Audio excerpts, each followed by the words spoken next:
Championship time for the World Combat League. We find out who really is America's toughest city, New York or LA. The hammers were flying and the bodies were falling. A classic matchup that lived up to the billing with a fantastic finish you will not want to miss. We have the best athletes laying it on the line for the title of the World Combat League here on Turf Wars. Welcome to a championship edition of Turf Wars. I am Chad Range, and we've got an instant classic for you here. Undefeated against the underdog. LA Stars taking on the New York Clash. This one promised to be a doozy, and it was just that. We start things off with New York. 0-3 in the regular season. However, when they got to the playoffs, they started doing damage. They beat the undefeated Miami Force and now find themselves against the unbeaten LA Stars. This one promised to be a classic. Hello again and welcome to Turf Wars, the show that takes an inside look at the World Combat League. To get any closer to the action, you'd actually have to get inside the combat zone. And we're going to be talking to people who have been there, and they've earned nicknames like Thunder Kick, Fists of Furies, and those are Oklahoma Destroyers, and I'm joined by their head coach, Dale Apollo Cook. Thank you for joining us today. Hey, Chad, it's my pleasure, man. I'm excited about the season and about my Oklahoma Destroyers. And you guys are getting ready to end the regular season by taking on the Texas Dragons. What are the keys to victory in this one? We've got to win in the heavyweight division, and we've got to win in the girls division, and we need Jerry Seitz to really come up big for us. Absolutely. This card is stacked with great matchups.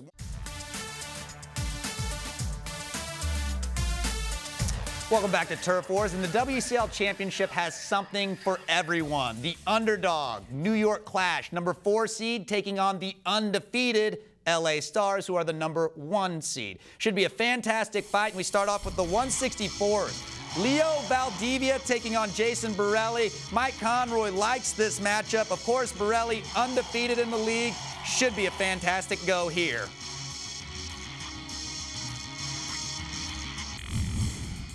The best for last. Corey Schaefer, the commissioner of the World Combat League, joins me now. Thank you for joining us, Corey. It's a great pleasure to be here. It's an exciting time for all of us. Absolutely. Talk about what a great season it's been. And it all comes to culmination with LA, the undefeated, going against the underdog, New York. Great season. Everybody loves a Cinderella story, and what New York has accomplished late in the season is incredible. They have a big mountain to climb against LA, who is undefeated. But let me tell you, New York is in it to win it. They have the tools, they have the talent, and they certainly have the coaching.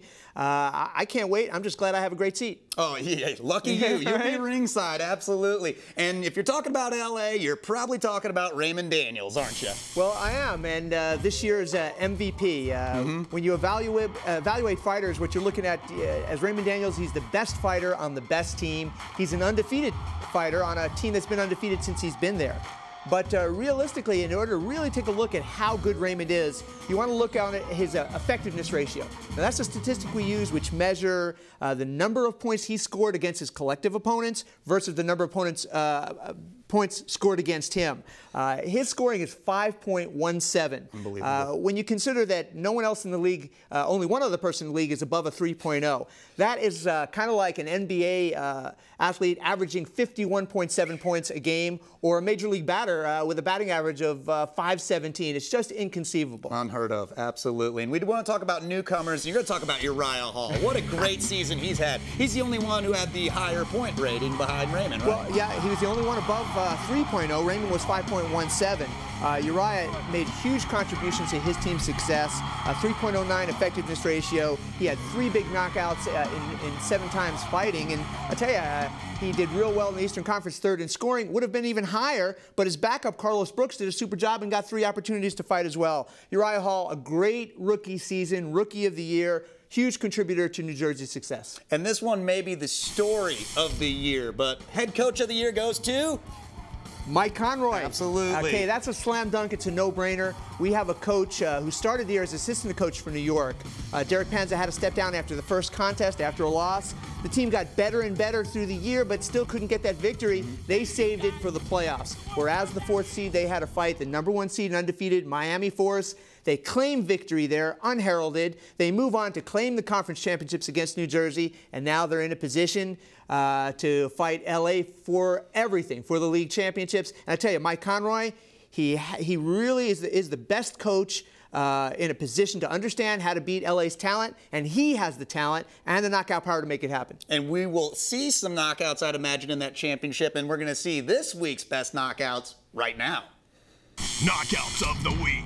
The equivalent of a ninth-inning home run by the best player in the league, Ray Daniels. And we had a chance to sit down with the newly crowned MVP of the season, as well as probably the MVP of the playoffs. How could he not be? Because it was Ray Daniels who sealed the deal.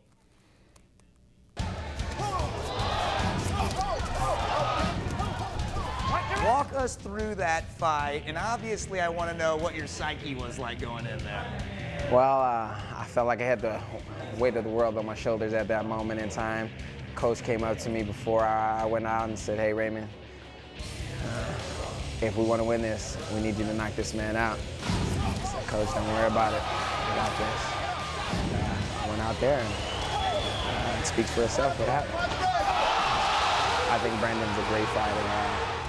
Take nothing away from him, but unfortunately, he was on my path for me to fulfill my destiny, and he just happened to be there at that time. How good did that feel when you knew that it had landed and it was over, and the star of the stars, I should say, had fulfilled his destiny? You know, it felt great. I mean, it wasn't really about me.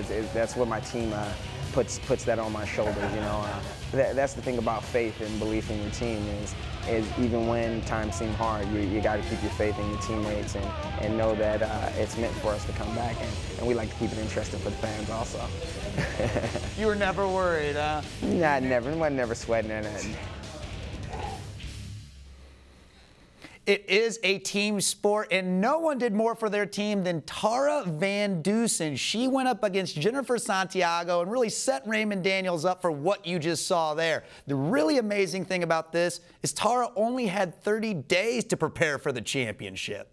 On your stay on your get down on their and stay on their heart and soul. Welcome to the league. I tell you what, I'm here with Jesse Finney, head coach of the St. Louis Enforcers. You're telling it how it is, aren't you?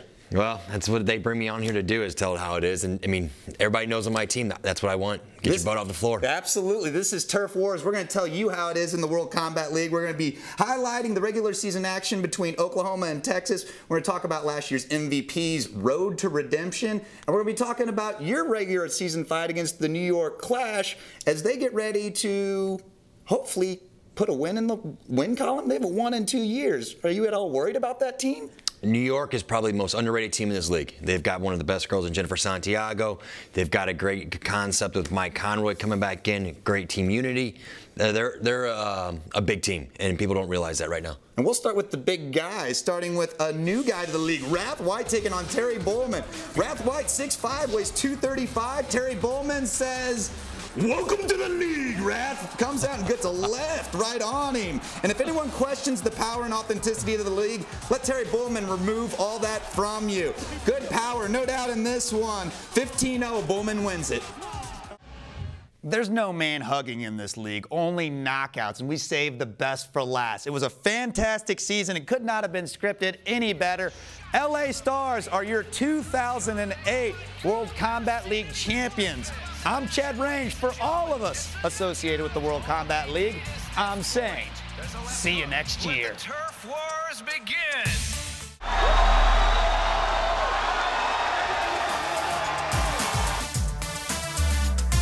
Hello, I'm Chad Range with the World Combat League.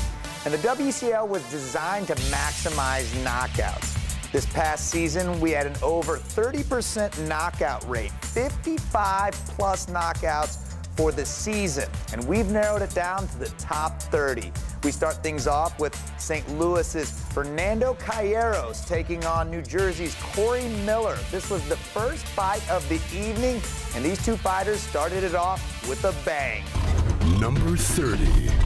That's a great percentage since most people can't even throw the technique to the air, let alone hit anybody with it. Well, it looks like Dusty the Dream Killer Miller got caught in his own nightmare, starring Armin Hammer McConaughey. Knockout number 22 comes from the same night, just a different fight. Miami forces Remy Bunnell taking on newcomer to the WCL, St. Louis's Stevie DeMint. Number 22.